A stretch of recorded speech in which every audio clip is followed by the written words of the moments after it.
আর এই সমস্ত ব্যক্তিদের ব্যাপারে আল্লাহ পাক বলেছেন তারাই হচ্ছে প্রকৃতপক্ষে সফল কাম, এরাই সফলতা অর্জনকারী। মহান আল্লাহ সুবহানাহু ওয়া তাআলা সত্যই বলেছেন সূরা আলে ইমরান আয়াত নাম্বার হচ্ছে 104। বলেন সূরাটার নাম, আয়াত নাম্বার 104।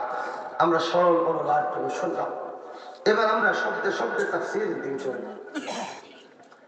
আল্লাহ পাক রব্বুল আলামিন তাকিদ দিয়ে বলেছেন ওয়ালতাকুম মিনকুম উম্মাতুন, তোমাদের মাঝে এমন একটি দল থাকা উচিত যে দলটি মানুষদেরকে কল্যাণের দিকে ডাকবে। এখন সেই কল্যাণটা কি? সেই কল্যাণ হচ্ছে কোরআনুল কারীম। সেই কল্যাণ কি? সেই কল্যাণ হচ্ছে দ্বীন ইসলাম। সেই কল্যাণ কি? সেই কল্যাণ হচ্ছে হক, সত্য, এর দিকে মানুষদেরকে ডাকবে। ওয়ালতাকুম মিনকুম উম্মাতুন ইয়াদউনা ইলাল খায়র,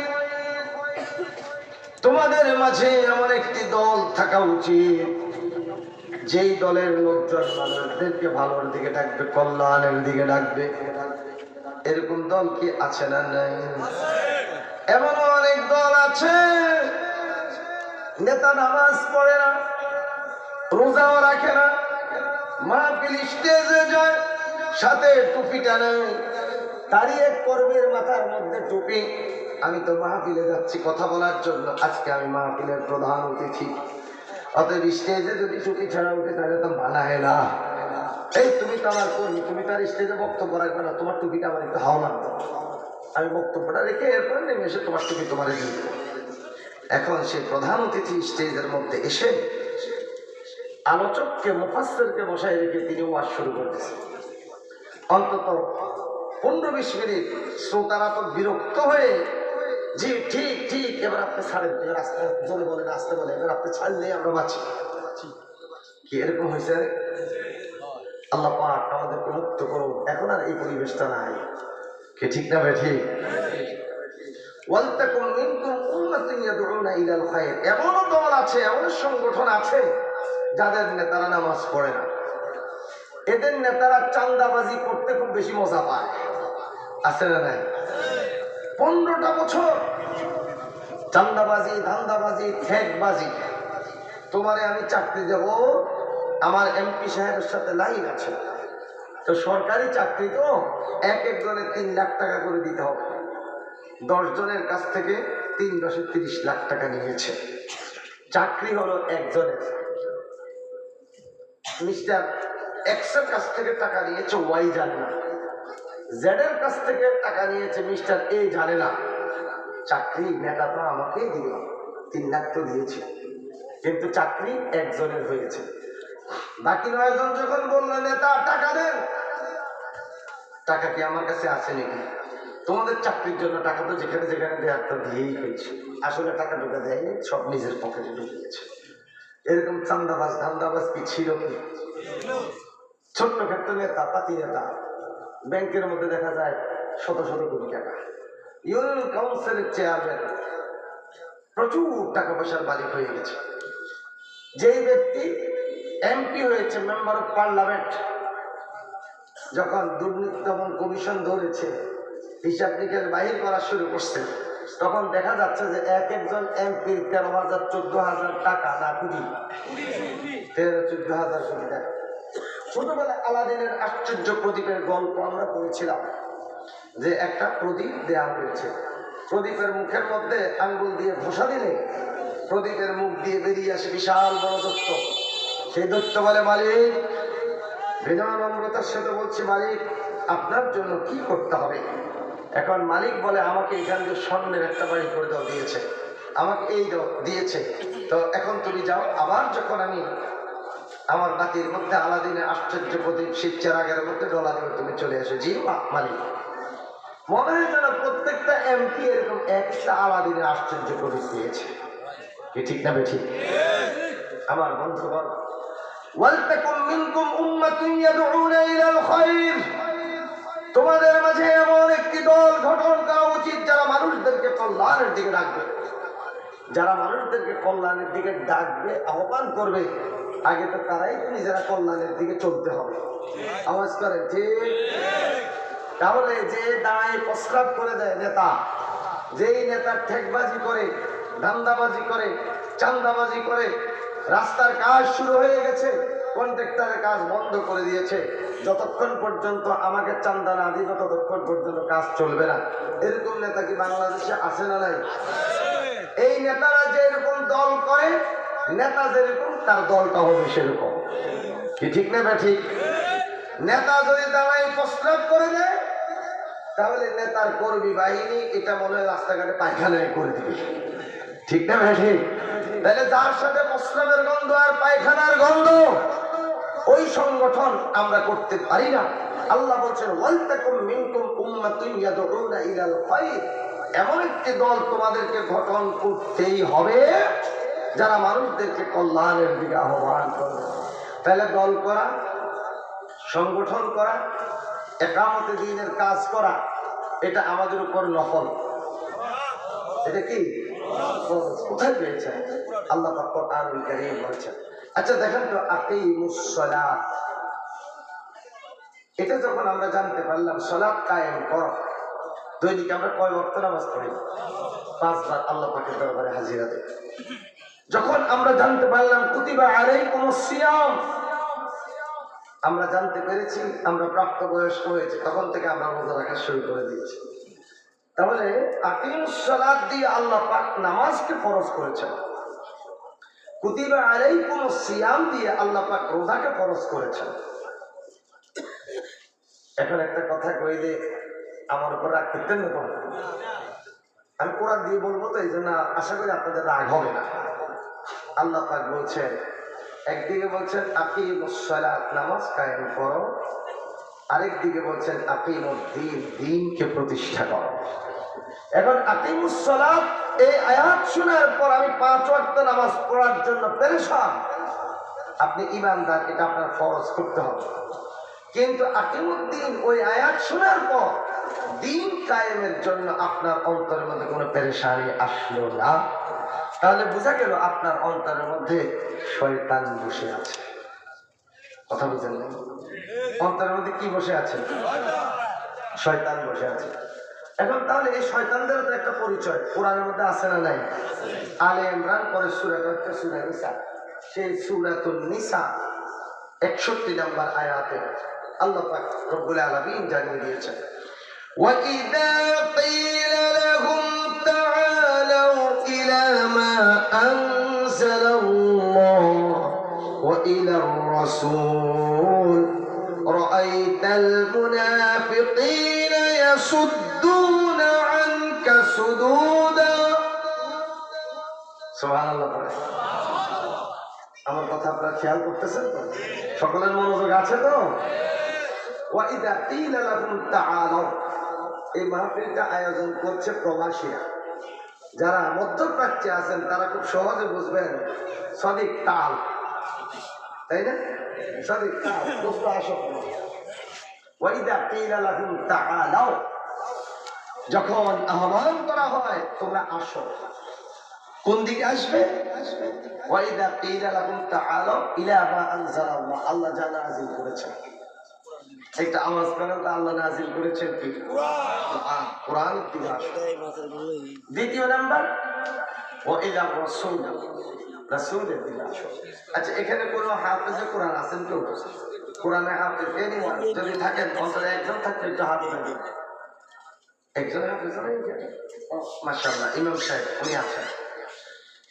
ওয়াইদা কিলা লাহুম তাআলাউ ইলা মা আনজালাল্লাহ ওয়া ইলা রাসূল রাআইতাল মুনাফিকিনা ইয়াসুদ্দুনা আনকা সুদুদা।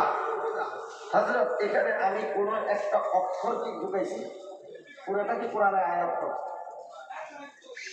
আমার বন্ধুগণ, ওয়াইদা কিলা লাহুম তাআলাউ, যখন তাদেরকে আহ্বান করা হয়, বলা হয় ইলা মা তাআলাউ ইলা মা আনজালাল্লাহু ওয়া ইলা রাসূল, আল্লাহ পাক যা নাযিল করেছেন অর্থাৎ কোরআন, ওয়া ইলা রাসূল অর্থাৎ রাসূল করিম সাল্লাল্লাহু আলাইহি ওয়াসাল্লামের সুন্নাহর দিকে আসো। রাআইতাল মুনাফিকিনা ইয়াসুদ্দুনা আনকা সুদুদা, ওগো আমার হাবিব, আপনি দেখতে পাবেন তারা কোরআন হাদিসের দিকে না এসে তারা মনটা খারাপ করে বেজার মনে আপনার কাছ থেকে তারা দূরে সরে চলে গেল। আর এই সমস্ত ব্যক্তিদের পরিচয় আল্লাহ নিজেই বলে দিয়েছেন, রাআইতাল মুনাফিকিন, এই সমস্ত ব্যক্তিরা হলো মুনাফিক। এই সমস্ত ব্যক্তিরা মুনাফিক। আমার সাথে বলেন, এই সমস্ত ব্যক্তিরা মুনাফিক। কোন ব্যক্তিরা মুনাফিক?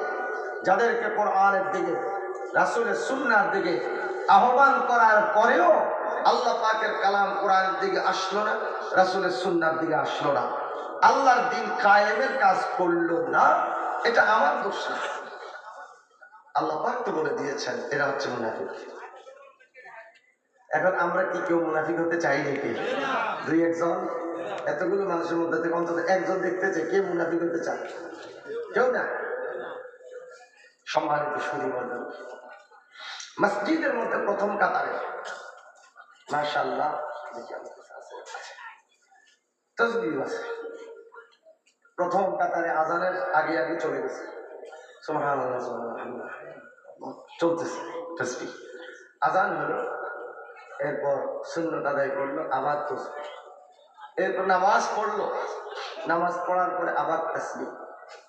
এর মধ্যে ধরেন এই ইমাম সাহেবের মতো বয়স তার করে তো বেশি হয় নাই, ধরেন মুসল্লিরে বললো আপনি তো তাসবিহ করেন, আমল করেন, খুব ভালো মানুষ, একটা কাজ করেন না, আল্লাহ পাক তো শুধু তাসবিহ তাহলিল আর কোরআন তেলাওয়াতের জন্য আপনাকে দায়িত্ব দেন, এগুলো ভালো আমল করবেন। আর একটা গুরুত্বপূর্ণ কাজ আছে, সেটা হচ্ছে আল্লাহর জমিনে আল্লাহর দ্বীনটাকে প্রতিষ্ঠা করা, কোরআন হুকুমতটাকে চালু করা। এই কাজটি অন্তত আপনি করেন না। ইমাম সাহেবের দিকে চোখ বড় করে খেতাই কতক্ষণ তাকাই রইল। রাতের বেলা ইমাম সাহেব যখন হুজরা শরীফের মধ্যে হুজুরের ঘুম শরীফ এসে গেছে, এর মধ্যে এসে দরজা নক করা শুরু করছে। কে? হুজুর দরজা খোলেন, খুললেই আমাদেরকে চিনবেন। এখন খুললো, দেখেছে মাশাআল্লাহ এক গাড়ি পুলিশ। কি ব্যাপার, কোন অপরাধ করেছি? আমার কাছে আপনারা এসেছেন, থানার ওসি সাহেব আপনাকে সালাম দিয়েছেন।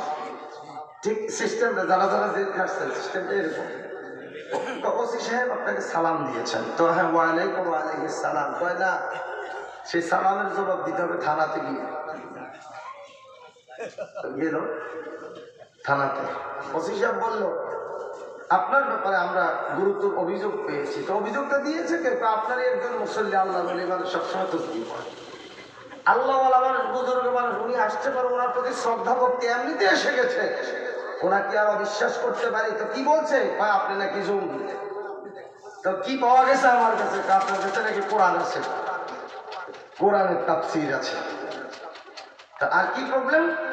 তা আপনি ওনাকে দ্বীন কায়েমের আন্দোলন করার জন্য দাওয়াত দিয়েছেন, অতএব আপনি রাজনীতি করেন, আমরা ইউ আর আন্ডার অ্যারেস্ট, আমরা আপনাকে অ্যারেস্ট করলাম, আপনি আজকে রাত থানাতে থাকবেন, আগামীকালকে চাঁদপুর কোর্টে আপনাকে চালান দেওয়া হবে।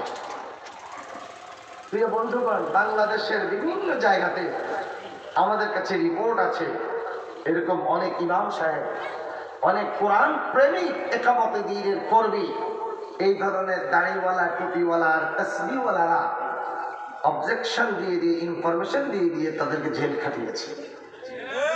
আছে না নাই? ওরা নিজেদেরকে বুজুর্গ কয়, আল্লাহ পাক বলে যা এরা তো বুজুর্গ না, এরা হলো মুনাফিক। এটা কি মুনাফিক? কারা মুনাফিক? মুনাফিকের বাহ্যিক দৃষ্টিতে মনে হবে এটা মুসলমান। কোন কাফের মুনাফিক হতে পারে না, কোন মুশরিক মুনাফিক হতে পারে না, কোন অগ্নি পূজক মুনাফিক হতে পারে না। মুনাফিক মুসলমানের পরিচয় বহন করবে, কিন্তু ভিতর দিয়ে মুসলমানদের শিকড় কাটবে, এটাই হচ্ছে মুনাফিক। আমি কি বুঝাতে পেরেছি? এবার আরো খোলসা করে দিচ্ছি। যাদেরকে আপনি কোরআনের পথে ডাকবেন, রাসূলের সুন্নাহর পথে ডাকবেন, আর বলবেন আল্লাহ এই কোরআনটাকে নাজিল করেছেন প্রতিষ্ঠিত করার জন্য, কোরআনের আলোকে রাষ্ট্র পরিচালনা করার জন্য, আর রাসূল সাল্লাল্লাহু আলাইহি ওয়াসাল্লামকে পাঠিয়েছেন সমস্ত মতবাদের উপর দ্বীন ইসলামকে বিজয়ী করার জন্য। এরকম কি কোরআনে কোথাও আছে নাকি? আওয়াজ করে না। হুয়াল্লাযী আরসালা রাসূলাহু বিল হুদা ওয়া দীনিল হাক্কি লিইয়ুযহিরাহু আলা দ্দীনি কুল্লিহি ওয়ালাউ কারিহাল মুশরিকুন। তিনি তো সেই সত্তা, তিনি তো সেই রব্বুল আলামিন, যিনি তার প্যারে হাবিব নবী মুহাম্মদুর রাসূলুল্লাহ সাল্লাল্লাহু আলাইহি ওয়াসাল্লামকে বিল হুদা আয়াত বমাআনি কুরআনুল কারীম, এই কোরআন দিয়ে পাঠিয়েছেন বিল হুদা ওয়া দীনিল হক, সত্য দিন সহকারে, লিইয়ুযহিরাহু আলা দ্দীনি কুল্লিহি, যাতে করে সমস্ত বিধানের উপর আল্লাহর জমিনে আল্লাহর দ্বীনকে কায়েম করতে পারে। তাহলে আল্লাহর কালাম প্রতিষ্ঠার জন্য আপনি আহ্বান করলেন, দাওয়াতি কাজ করলেন।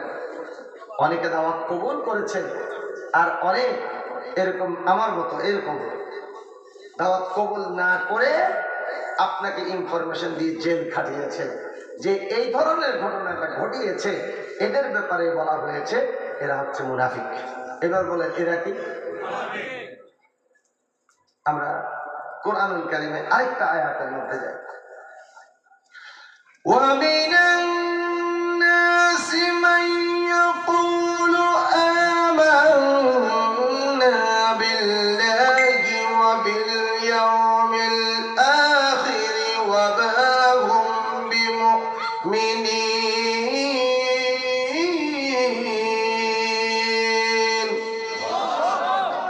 মানুষের মধ্যে এমন সংখ্যক কিছু লোক রয়েছে যারা বলে আমান্না বিল্লাহ, আল্লাহর প্রতি বিশ্বাস স্থাপন করেছি, ওয়া বিল ইয়াউমিল আখির, আখিরাতের প্রতি বিশ্বাস স্থাপন করেছি। এখন আল্লাহ পাক বলে দিয়েছেন তারা যতই বলে আল্লাহর প্রতি বিশ্বাস স্থাপন করেছি, আখিরাতের প্রতি বিশ্বাস স্থাপন করেছি, আল্লাহ জানিয়ে দিয়েছেন ওয়া মা হুম বিমুমিনিন, এরা ঈমানদার। কথা কি আমার না আল্লাহ?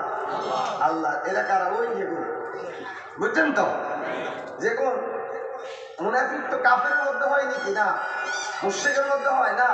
মুনাফিক এরা মুসলমানদের মধ্যে থাকে, বাহ্যিক দেখতে মনে হয় একেবারে মুসলমান। আমরা বয়স্করা চিনবেন, ফলাইনে চিন্তা শুদ্ধ বাংলা হচ্ছে মাকাল, আর আমাদের গ্রাম অঞ্চলে এটা রেখে কেন্দা। চিনছেন কেন্দা, এই ফল গাছ দেখতে কমলার মতো দেওয়া যায়, কিন্তু এই মাকাল ফল, এই কেন্দা, এটা যদি পাকে, এটা যদি ফাটে, এটার ভিতরে যা আছে কালো তিতা বিশ্রী গন্ধ, দেখতে অনেকটা গোবরের মতো লাগে। মুরব্বীরা যারা দেখছেন তারা বুঝতে। এই মানুষগুলো উপর দিয়ে দেখতে একেবারে মুসল্লি, আল্লাহ, ভিতরে আসলে পুরো কেন্দা ফল গোবর পৌঁছে আছে। ঠিক না ঠিক? এরা হচ্ছে মুনাফিক। ومن الناس من يقول آمنا بالله وباليوم الآخر وما هم بمؤمنين وإذا قيل لهم تعالوا إلى ما أنزل الله وإلى الرسول رأيت المنافقين يصدون عنك صدودا।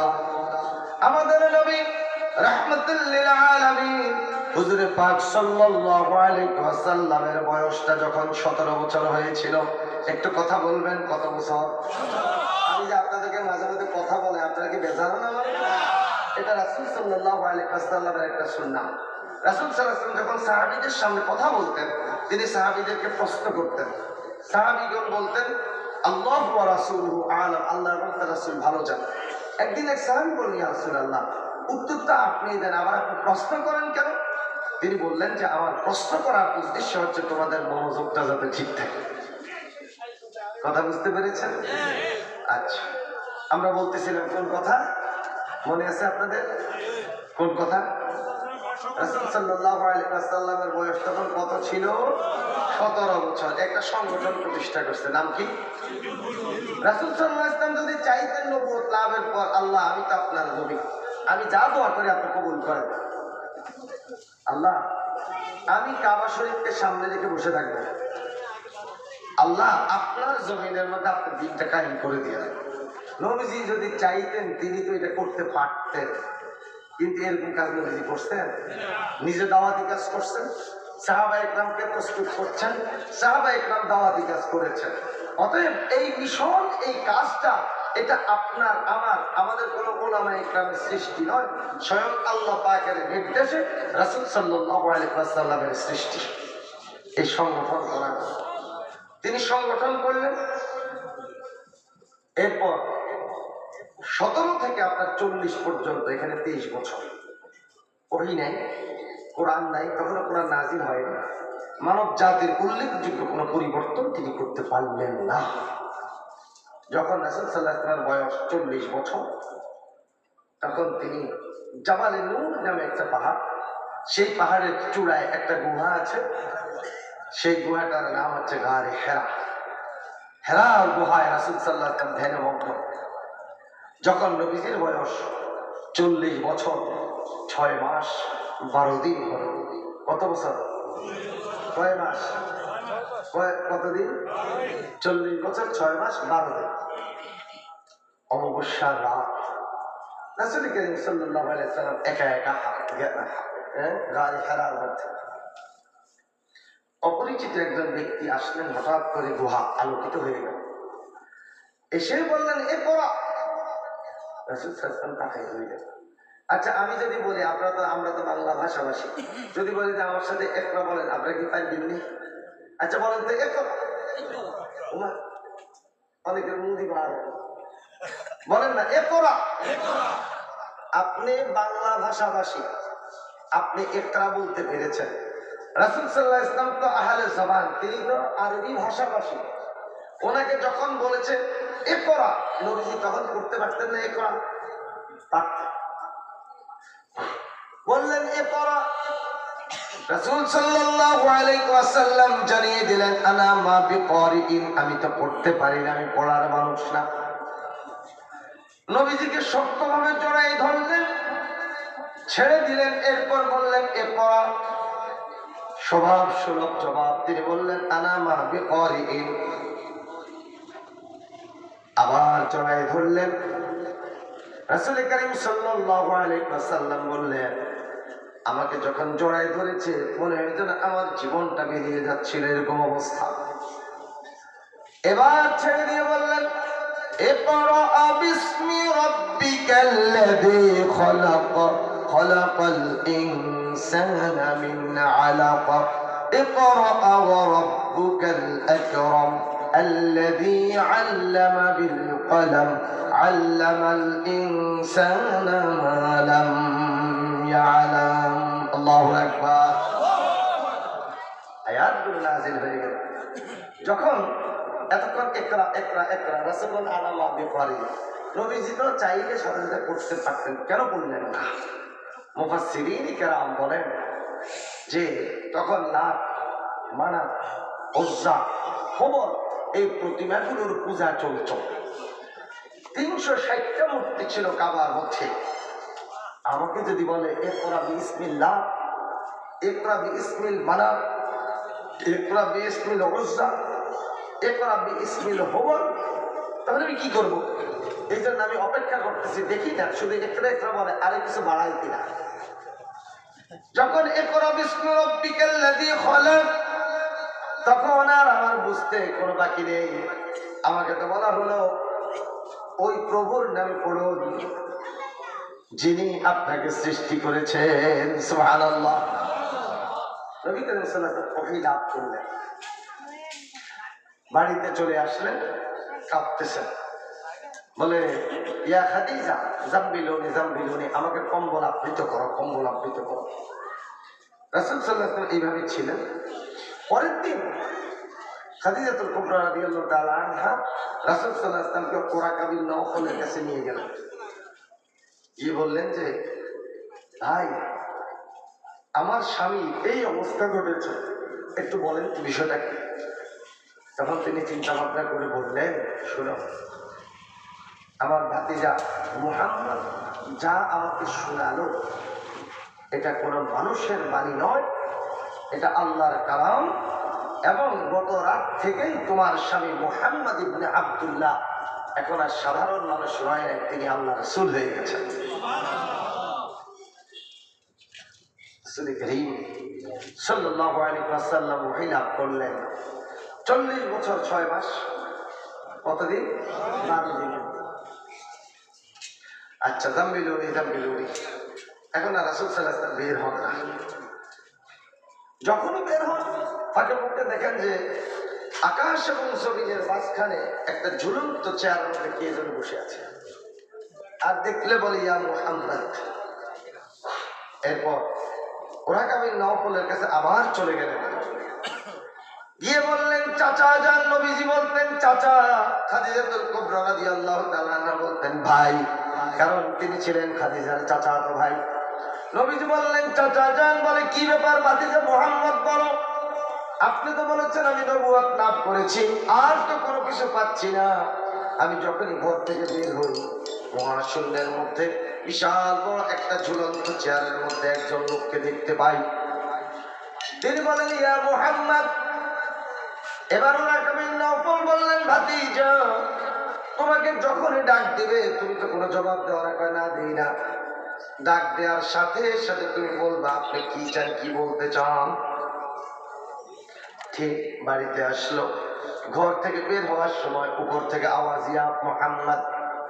হুজুর পাক সাল্লাল্লাহু আলাইহি ওয়াসাল্লাম বললেন আপনি আমাকে ডাকছেন কেন, একটু খুলে বলুন।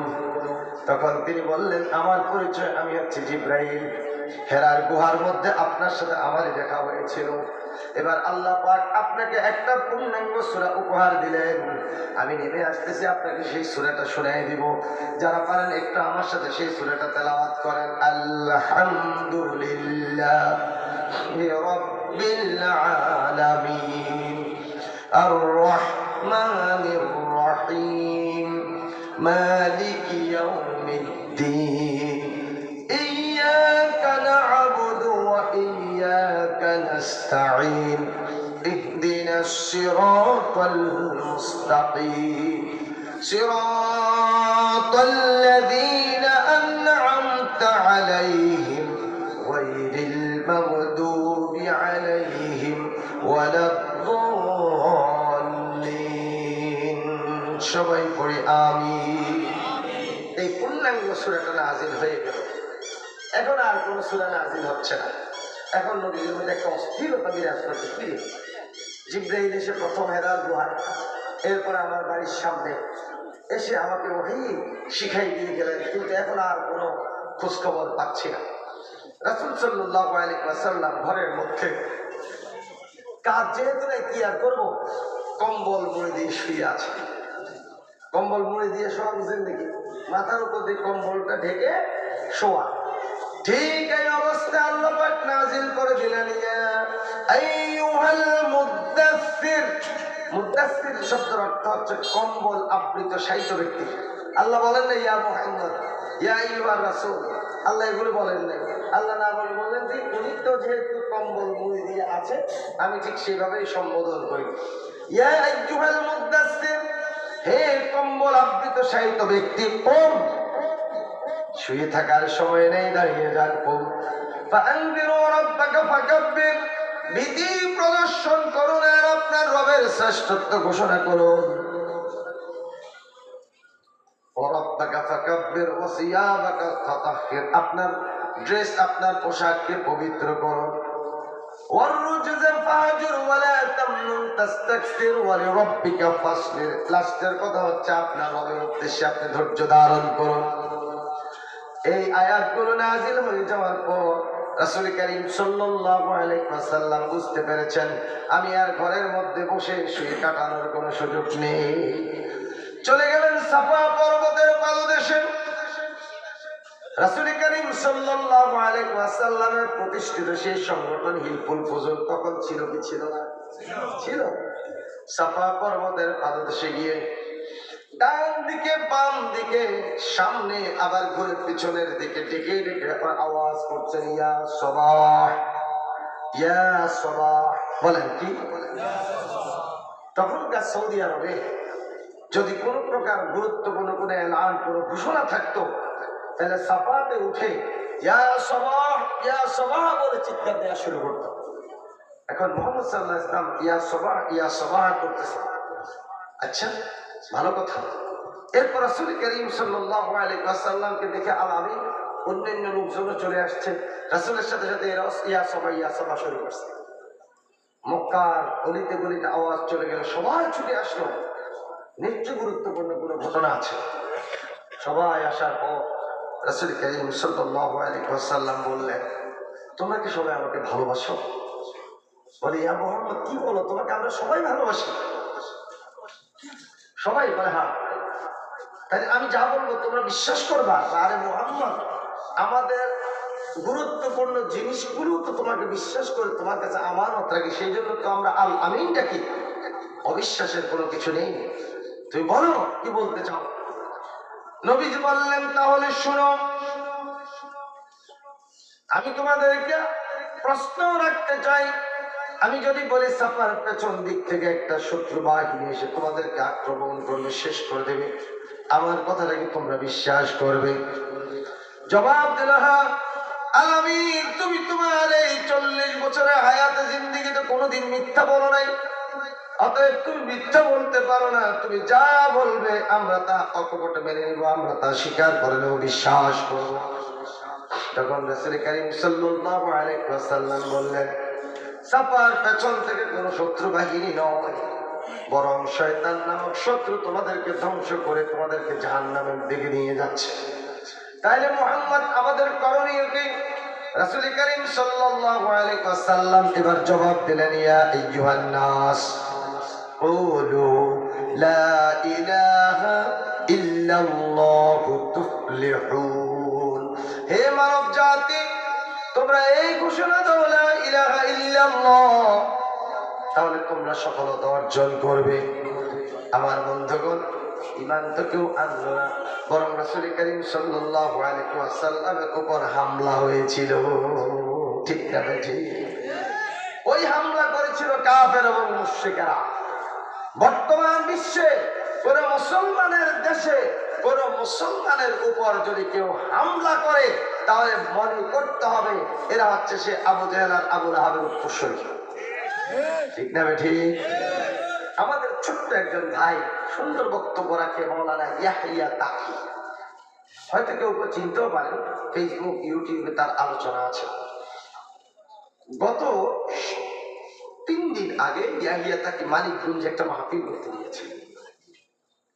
ইসকনের বিরুদ্ধে যখন কথা বলেছে, যারা পলাতক তারা যখন যারা যে দল বর্তমানে উন্মুক্ত আছে, সেই উন্মুক্ত দলের এক নেতা সে ইয়াহিয়া তাকিকে বাধা দিয়েছে, আপনি ইসকনের বিরুদ্ধে কেন কথা বলছেন? ইয়াহিয়া তাকি ফরম দিল, আপনি কি বলতে চান? ইসকন উগ্রবাদী হিন্দু, আমাদের বাংলাদেশের বিরুদ্ধে ষড়যন্ত্র করছে। সেই ইসকনের উগ্রবাদী হিন্দুরা আমাদের একজন মুসলিম ভাই সাইফুল ইসলাম আলিফকে আদালত থেকে বের হওয়ার পর বেতনপত্র নিয়ে তাকে জবাই করে হত্যা করা হয়েছে। অতএব সেই ইসকনের সাথে আমাদের কোনো বন্ধুত্ব থাকতে পারে না। সেই তার নাম হলো তজিউদ্দিন না কি যেন, সে আর ইয়াহিয়া তাকে কিছু বললো না। মারাত্মক রাগ। ইয়াহিয়া তাকে চলে আসার পর যে মসজিদের উদ্যোগে মাহফিল, সেই ইমাম সাহেবকে সেই নেতা এমন মারা মেরেছে, মারার পর রক্তাক্ত করে ফেলছে।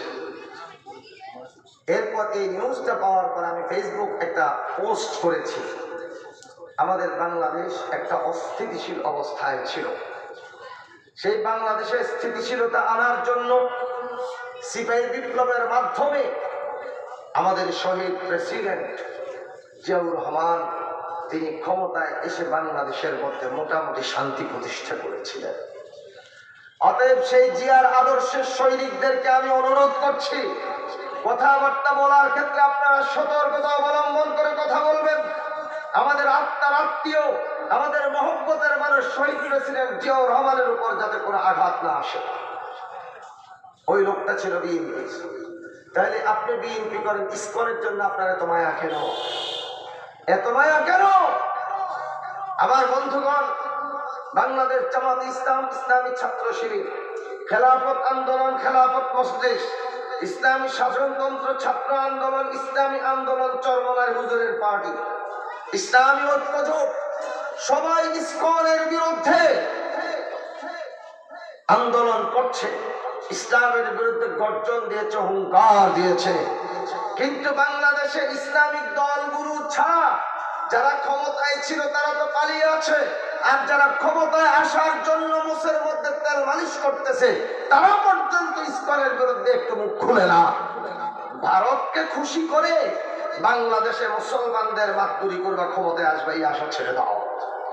যদি বাংলার জমিনে ক্ষমতায় আসতে হয়, আওয়ামী লীগ হোক আর বিএনপি হোক, এই বাংলাদেশ 5ই আগস্ট 2024 আগে যা ছিল, 5ই আগস্ট 24 পরে বাংলাদেশের রূপরেখা অনেকটা পরিবর্তন হয়ে গেছে। কথা বলেন ঠিক না ঠিক? এই জমিনে যদি ক্ষমতায় আসতে হয়, ধর্মপ্রাণ মুসলমানদের খুশি করে, আল্লাহ পাক রব্বুল আলামিনকে খুশি করাইয়া মুসলমানদের ভোট নিয়ে তোমাদেরকে ক্ষমতায় আসতে হবে। আর যারা চাঁদাবাজি ধান্দাবাজি করেছিল, লুটপাট করেছিল, নতুন করে যদি আবার কেউ সেই লুটপাটের এজেন্ডা শুরু করে, বাংলার মুসলমানরাও বিতাড়িত আওয়ামী লীগকে যেরকম প্রত্যাখ্যান করেছে, নতুন আবার যারা চাঁদাবাজি শুরু করবে, বাংলার বৈষম্য বিরোধী ছাত্র আন্দোলন করতে শিখেছে, তাদেরকে ঘর বাড়ি ছেড়ে পালিয়ে যেতে হবে। হবে হবে কথা বলেন ঠিক না বেঠে? অতএব সাবধান হয়ে যাও, সতর্ক হয়ে যাও। সায়েদাবাদ বাস টার্মিনালে আওয়ামী লীগের আমলে একটা বাস ছেড়ে আসতে তাকে 500 টাকা চাঁদা দিয়ে আসতে হতো। আর বর্তমান কেউ তো ক্ষমতায় আসে না, কোনো রাজনৈতিক দল, কিন্তু তারপরে এখন একটা বাস বের হয়ে আসতে চাঁদা দিতে হয় 3 গুণ 1500 টাকা। কে নেয়? আওয়ামী লীগ না, যারা ক্ষমতায় আসার স্বপ্ন দেখছে। আল্লাহর রাস্তায় অনুরোধ করবো, আমাকে ভুল বুঝবেন না। তুমি যে চাঁদাবাজি করো, পরে হক খাচ্ছ। আপনারা কি শুকর নাম শুনছেন? আপনার ভাত খাইতে বসছেন, আপনার প্লেটে বাটিতে গরুর গোস্ত, ছাগলের গোস্ত, মুরগির গোস্ত, হাঁসের গোস্ত সব আছে, আপনি খাচ্ছেন। একটা বাটিতে করে শুকরের গোস্ত, শুকরের মাংস নিয়ে আসলো, বলছে এখান থেকে একটু টেস্ট গ্রহণ করেন। আপনি যদি ভাত খাওয়া অবস্থায় থাকেন, শুকরের মাংসের দিকে নজর পড়ার পর আপনারা ভাত গিলাও যাবে, অক অক শুরু করবে, তাহলে এটা হারাম। বলেন এটা হারাম। ভাইও, শুকরের মাংস খেয়ে যদি আপনি আল্লাহ পাকের কাছে তওবা করেন, আল্লাহ আপনাকে মাফ করে দেবেন। হুজুর হেলাল হিসাব দলিল দেন, দলিল দেন। আত-তাইবু মিনা যামবি কামা লা যামবা লাহু। যারা তওবা করে তাদের উদাহরণ হচ্ছে ওই ব্যক্তির মতো যার কোনো গুনাহ নাই। সুবহানাল্লাহ বলেন। আর কোরআনুল কারীমে আল্লাহ পাক বলছেন, ইন তাকুনু সালিহিনা ফাইন্নাহু কানা লিল আওয়াবিনা গফুরা। তুমি যদি তওবা করো তাহলে আল্লাহ পাক রব্বুল আলামিন আওয়াবিন বমাআনি তাওয়াবিন, যারা তওবা করে তওবাকারীদের জন্য ক্ষমাশীল। বলেন না সুবহানাল্লাহ। তাহলে শুকরের মাংস খেয়ে যদি আল্লাহর কাছে তওবা করে, ক্ষমা চায়, মাফ চায়, আল্লাহ পাক রব্বুল আলামিন মাফ করে দেবেন। কিন্তু চাঁদাবাজি, ঠেকবাজি, ধান্দাবাজির মাধ্যমে আপনি যে পরের হক খেয়েছেন, যতক্ষণ পর্যন্ত যাদের যাদের হক খেয়েছেন তারা আপনাকে ক্ষমা না করবে, আল্লাহ পাক কিয়ামত হয়ে গেল আপনাকে ক্ষমা করবে না। ঠিক না বেঠে? ও চাঁদাবাজের গোষ্ঠী, চাঁদাবাজরা কান খাড়া করে শুনে রাখো, তোমরা যারা চাঁদাবাজি করেছিলে আর করছো, ভবিষ্যতে করার পরিকল্পনা করছো, চাঁদপুর শহরে বাড়ি করবা, কুমিল্লা শহরে বাড়ি একটা আছে, আরো 2টা করবা, জনগণের ঠেকবাজি আর চাঁদাবাজি করে। খেয়াল রেখো, শুকরের মাংস খেলে আল্লাহ মাফ করবে।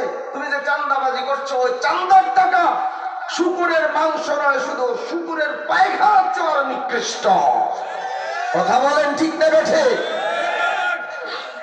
ওয়ালতাকুম মিনকুম উম্মাতুন ইয়াদউনা ইলাল খায়র। তাহলে হুজুর আমাদেরকে কি করতে হবে? হতাশার কোনো কারণ নেই। আমাদের রাসূল সাল্লাল্লাহু আলাইহি ওয়াসাল্লামকে আল্লাহ পাক যে নির্দেশ দিয়েছেন যা করার জন্য, আমরা ঠিক তাই করব ইনশাআল্লাহ। বলেন কি করতে হবে? ওয়ালতাকুম মিনকুম উম্মাতুন ইয়াদউনা ইলাল খায়র। তোমাদেরকে এমন একটা দল গঠন করতে হবে যেই দলের মানুষগুলো নিজেরাও থাকবে সৎ আর মানুষদেরকে কল্যাণের দিকে ডাকবে।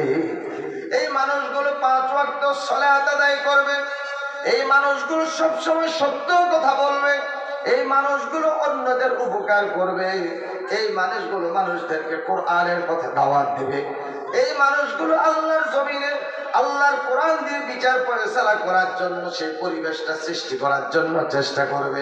অতএব এই মানুষগুলোর সাথে একেবারে অঙ্গাঙ্গিভাবে জড়িত হয়ে সেই সংগঠনকে মজবুত করে আল্লাহর জমিনে আল্লাহর দ্বীন কায়েমের জন্য চেষ্টা করে যেতে হবে। ঠিক না বেঠি? বুজুর্গ, আপনি তো বলছেন ঠিক আছে আমরা এটা করবো না, তাহলে কি কোনো অসুবিধা হবে? টাকার অভাব নাই, প্রত্যেক বছর হজ করবো। আমি তো প্রত্যেক বছর জাকাতে দিই, 5 ওয়াক্ত নামাজ পড়বো, মসজিদে রমজান মাসে শেষ আফ করবো, তাইলে কি কোনো অসুবিধা আছে আমি যদি এই কাজগুলো না করি? قال رسول الله صلى الله عليه وسلم من خرج من الطاعة وفارق الجماعة فمات ميتة جاهلية। যে ব্যক্তি ইসলামী সংগঠনের দায়িত্বশীলের আনুগত্য করলো না, যে ব্যক্তি ইসলামী সংগঠন থেকে বেরিয়ে গেল, ইসলামী সংগঠন করলো না, ফামাতা এমন অবস্থায় মৃত্যুবরণ করলো মিতাতান জাহিলিয়া, তার মৃত্যুটা হবে জাহিলিয়াতের মৃত্যু।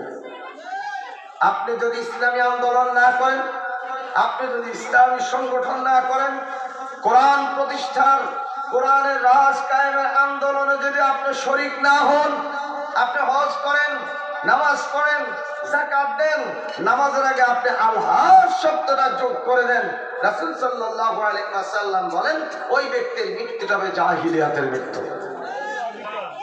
আমরা সবাই নাউযুবিল্লাহ পড়ি। ওয়ালতাকুম মিনকুম উম্মাতুন ইয়াদউনা ইলাল খায়র। কথা কি খুব খারাপ হচ্ছে ভাই? এই কথাগুলো যদি আমরা আপনাদেরকে না বলি, আমরা যদি আপনাদেরকে না বলি, তাহলে আমাদের টাকা না যাবে। ঠিক না ভাই? ঠিক আছে, শোনেন আপনারা শোনেন কথা। তো এই কথাগুলো আমাদেরকে বলতে হবে। যারা ভুল করে তাদের সাথে আমাদের কোনো শত্রুতা। আপনাদের এই গ্রামের নাম হলো পূর্ব ভবানীপুর। আপনার বড় ভবানীপুর, বড় ভবানীপুর।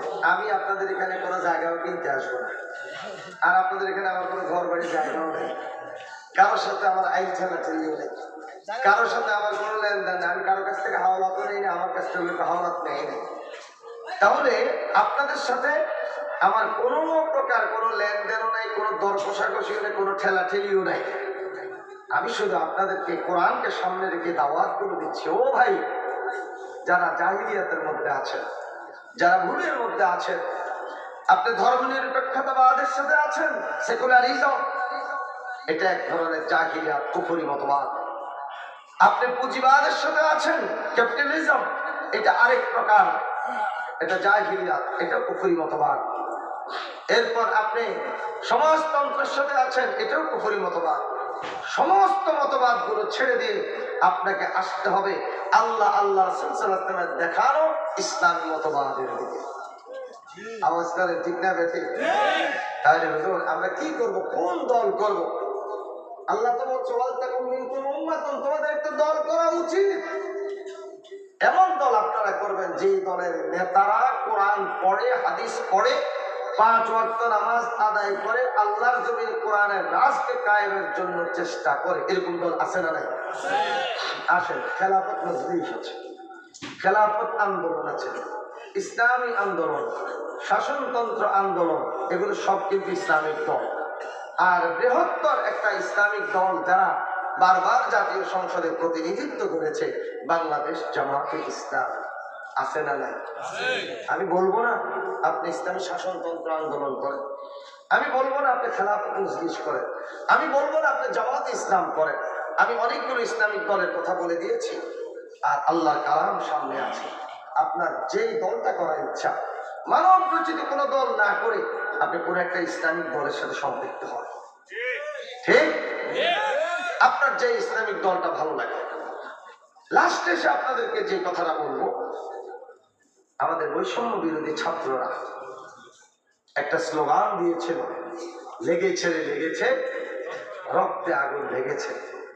আপনার তো গ্রাম অঞ্চলে, ঢাকা রাজধানীতে বৈষম্য বিরোধী ছাত্রদের সাথে আমি নিয়মিত আন্দোলনে ছিলাম এবং আমার স্থান ছিল শাহবাগ।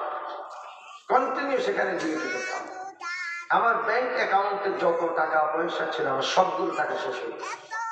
এরপর আন্দোলন শেষ হচ্ছে না, পরে 3,93,000 টাকা আমার আরো আওলাদ করতে হয়েছে, ঋণ করতে হয়েছে।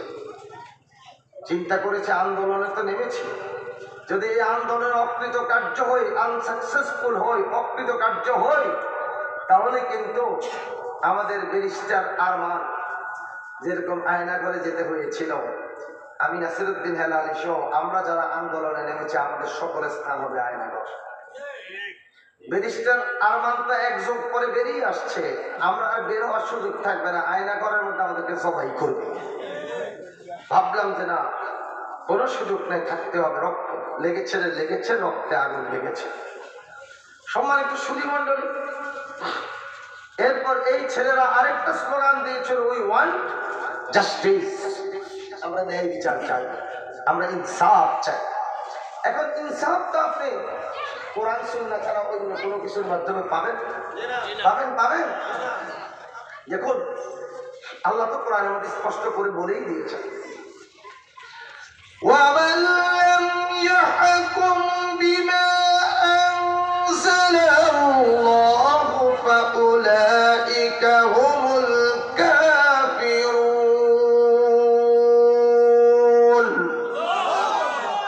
وَمَنْ لَمْ يَحْكُمْ بِمَا أَنزَلَ اللَّهُ فَأُولَئِكَ هُمُ الظَّالِمُونَ ومن لم يحكم بما أنزل الله فأولئك هم الفاسقون।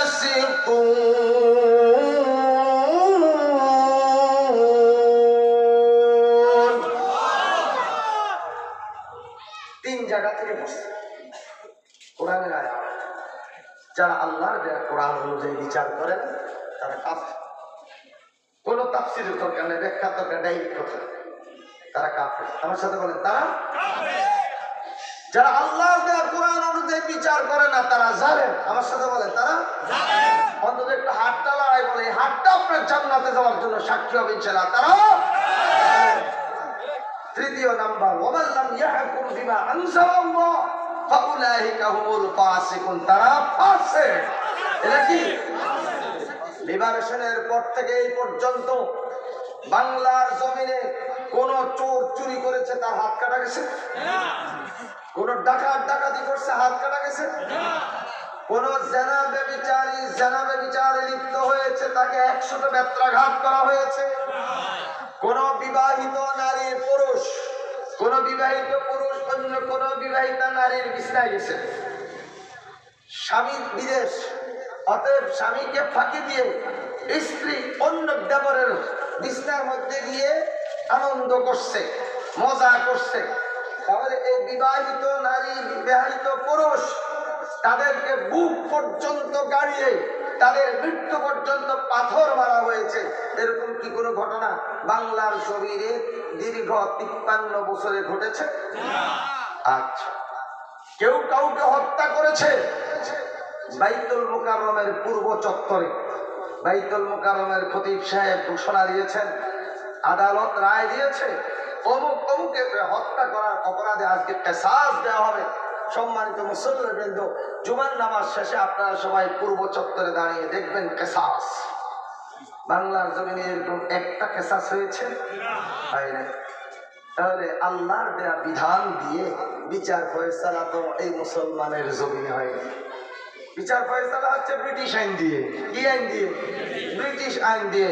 তাহলে সেই ব্রিটিশ আইনের মধ্যে উষ্ঠা মেরে সময় যেহেতু এসেছে, আমরা আমাদের ঈমানি দায়িত্ব পালন করার জন্য যে ইসলামী সংগঠনের সাথে সম্পৃক্ত আছেন, থাকেন, অথবা যারা সম্পৃক্ত নাই, আমি আপনাদেরকে অনুরোধ করছি আল্লাহর কালামকে শ্রদ্ধা জানিয়ে ওয়ালতাকুম মিনকুম উম্মাতুন ইয়াদউনা ইলাল খায়র, এরকম একটা দল গঠন করা উচিত। সেই দলের মধ্যে আপনি সম্পৃক্ত হন।